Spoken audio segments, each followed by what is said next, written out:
I'm Dr. Brett Lindell-Singh, Brand South Africa Ambassador. Today, we embark on a fascinating journey that delves into the wide-ranging benefits that the Forum on China-Africa Cooperation has brought to Africa and China.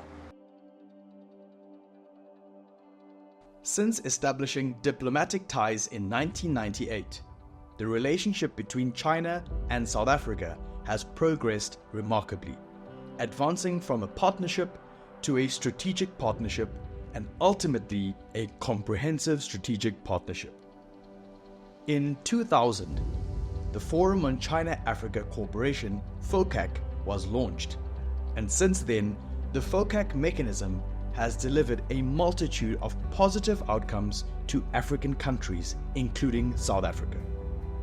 This enduring partnership has yielded significant results, showcasing advancements in infrastructure, technology, education, job creation, and healthcare. In this segment, we hear from 3 leading Chinese enterprises in South Africa, each playing a pivotal role in advancing the 9 programs of China-Africa cooperation through FOCAC. Introducing Mr. Stephen Chen, Managing Director of Huawei Cloud, South Africa. I have been working in ICT industry for 15 years. I used to work in Middle East, Northern Africa, and Southern Africa across 10 countries. Bring my technology and experience to help my partners and customers for their digital transformation and business innovation. We introduced many innovative technology based on cloud to South African market. For example, Pangu model. We introduced that technology to local weather bureau or government. We want to help them to improve their efficiency for weather forecasting. We also bring our Meta Studio technology to local retailer and e-commerce platform companies to help them to enhance their operational efficiency and help them to bring more final users and to help them to save cost. And we also bring some cloud-native technology like containers to help our customer to upgrade and re-architecture of their applications. We have local presence here, include our cloud infrastructure and the local team. And for some customers, we would like to share our experience to our customer for their business. We start from consulting.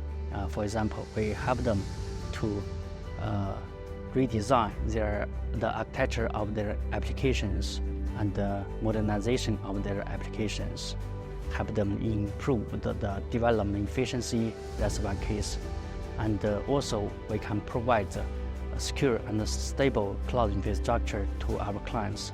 We have many successful cases both in public sector and the private sector to make sure they can use our high performance infrastructure to guarantee the continuity of their business and to create value for their business, like in enhance operation efficiency and save cost. We would love to transfer the skills to our local partners and customers, also and our local staffs, to enable their ability, make sure they can master this technology.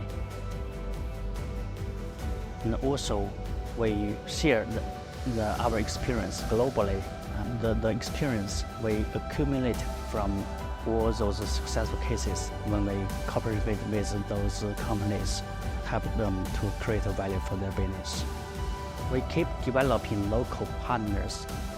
From 2019, our partners grow from 0 to around 400.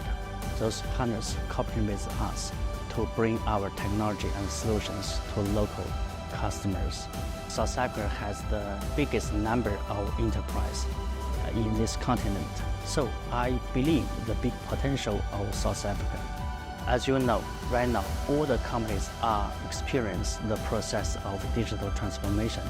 They use digital transformation to re-alter their business, to improve their operation efficiency. So I think in South Africa, the wave of digital transformation is coming and booming, and it will become faster and faster.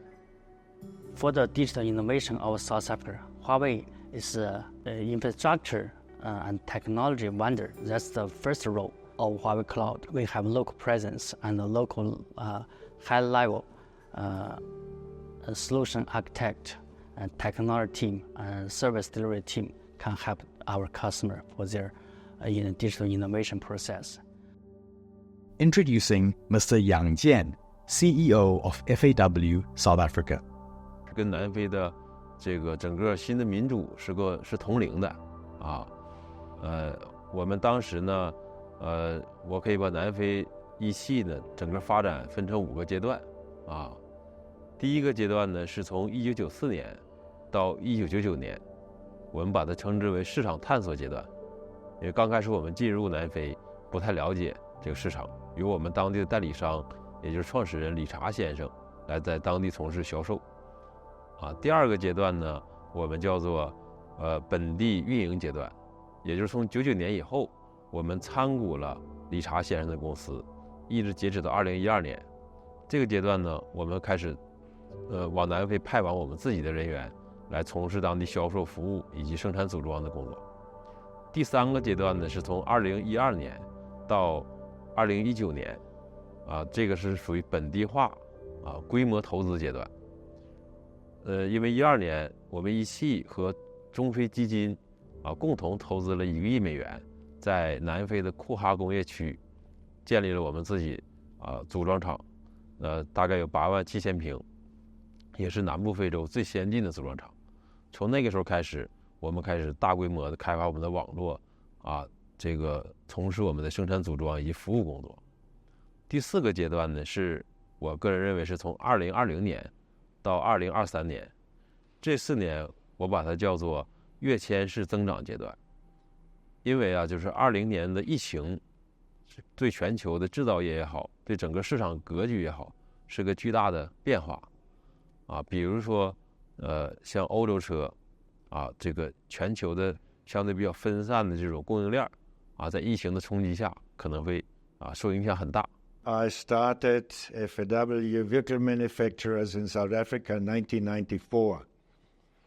And 1994 was the perfect time because we had a new dispensation, a new political dispensation, and the market became more open. Before it was very difficult. You could not import commercial vehicles. The engines all had to be manufactured in South Africa, so it was not possible.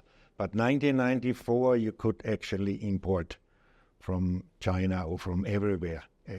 So it was the right time to go and actually bring a product which is more reasonably priced than all the European products, which became terribly expensive, and people can't afford that.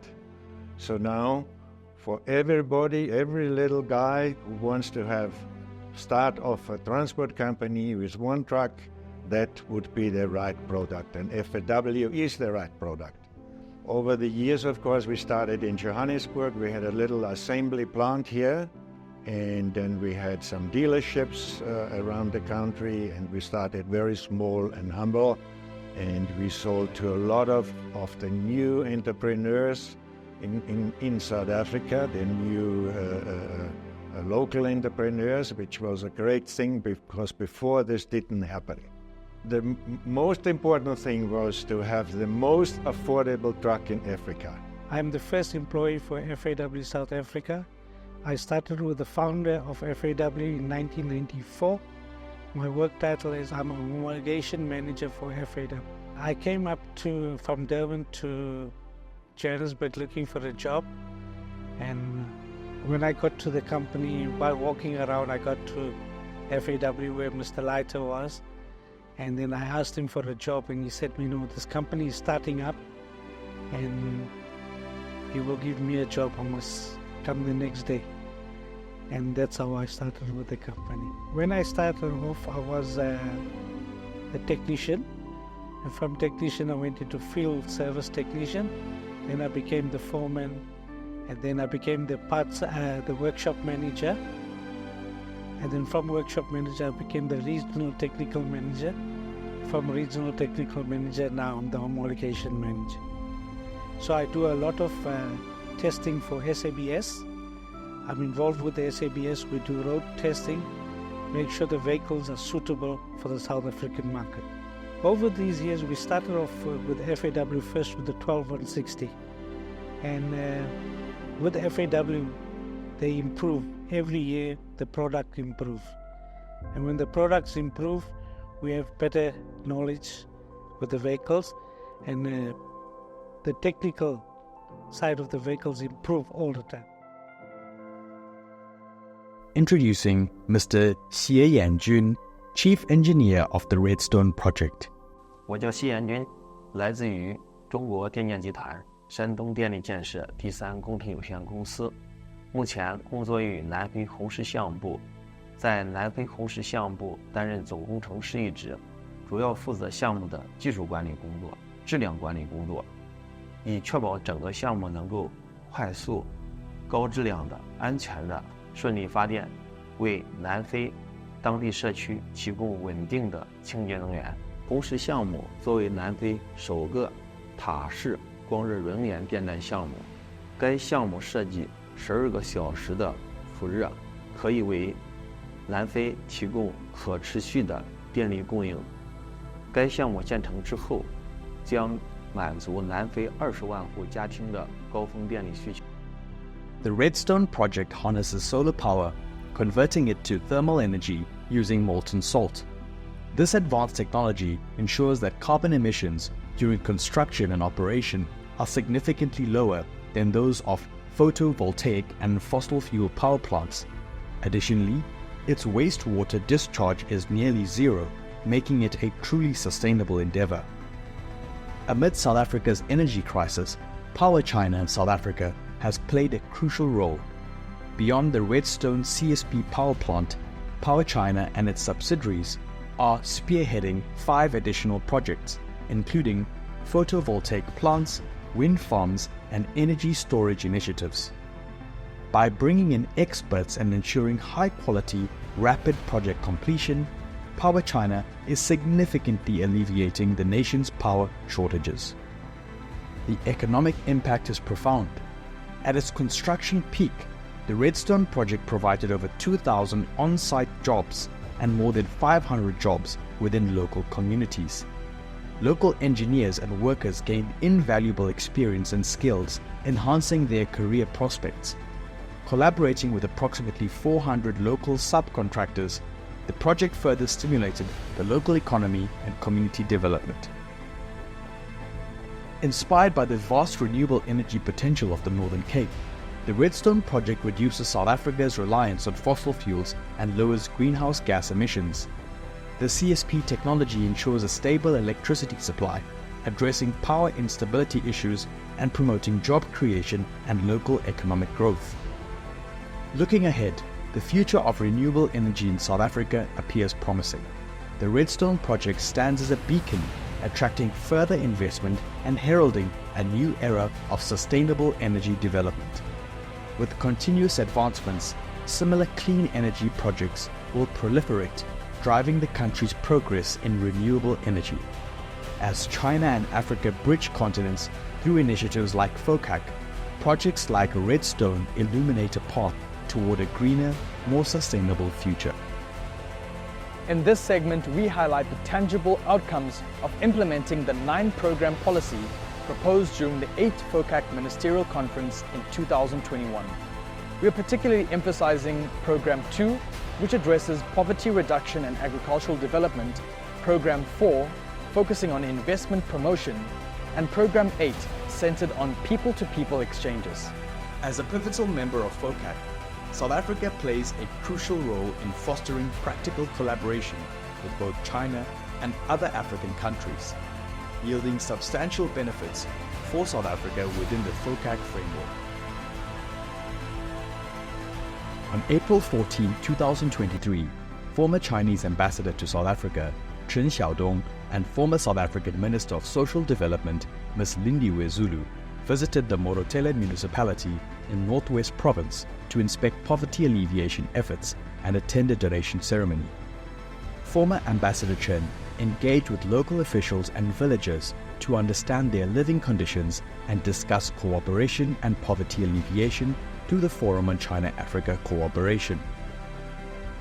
They donated study and living supplies to a local youth care center and schools. Former Ambassador Chen emphasized China's commitment to modernization, common prosperity, and its special relationship with South Africa. He highlighted China's support for South Africa's efforts to improve livelihoods and eliminate poverty, and expressed readiness to strengthen cooperation through FOCAC.